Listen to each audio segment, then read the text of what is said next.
Hey, Jonathan here. I've got a question from App Magnetics, and it is this.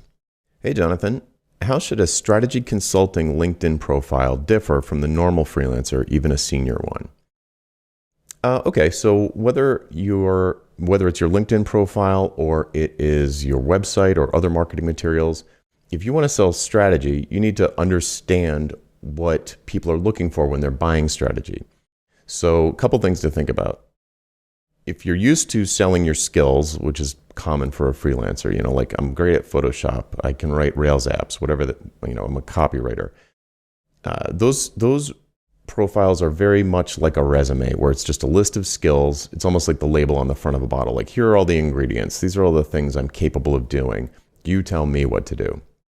You want to remove all of that resume-like thinking from your profile. You want to instead focus on the output of good strategy, which is direction, clarity, focus, these kinds of things.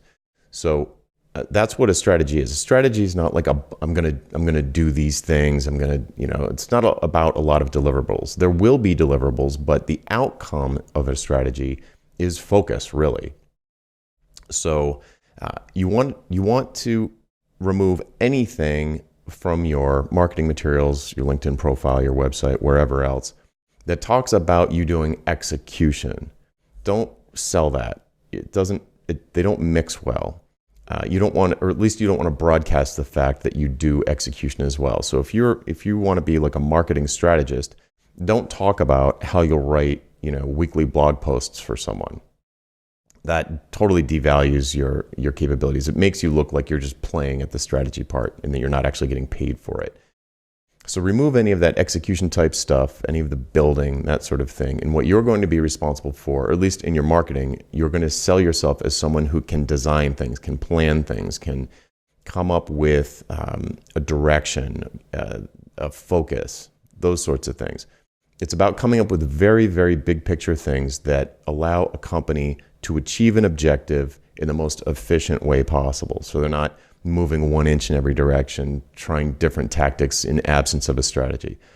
So you want to speak to the concerns of someone who has no strategy and is looking for one, instead of talking about, I can write all these blog posts for you, or I can write all this code for you, or I can produce all these videos for you. Those things might happen in the course of the engagement or later after the strategy engagement, but up front, it's all about coming up with a clear focus for the business to achieve a particular objective. So focus on that in your materials. And if you can, go back to past clients and get testimonials about how you brought clarity to them and it allowed them to move forward and, double their business or have some really dramatic business outcome. Maybe it's decreased their media spend by 50% and still had, more leads than ever, whatever it is. You came up with a plan, they executed it, and now they're better off. So if you can get testimonials where people can, past clients can speak to that, then put those on your profile, put them on your website. Those are always great to have. Just make sure you're not talking about execution in your marketing materials, even if you sell that behind the scenes to past strategy clients, or a strategy client. You might also put in a proposal, option 2, my team will execute some of this stuff for you. But, I'm looking at The Business of Expertise by David Baker. He talks about this a lot in that book.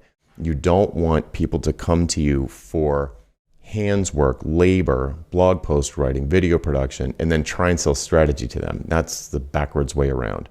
You want them to come in through the strategy door, and then if you want to sell them other services later, that's fine, but you don't talk about that in your marketing. Okay, I hope that helped. I'm Jonathan Stark, and if you have a question for me, you can hashtag AskJonathan on YouTube, Twitter, or LinkedIn, and we'll add it to the queue, and I'll answer as soon as I can. Thanks.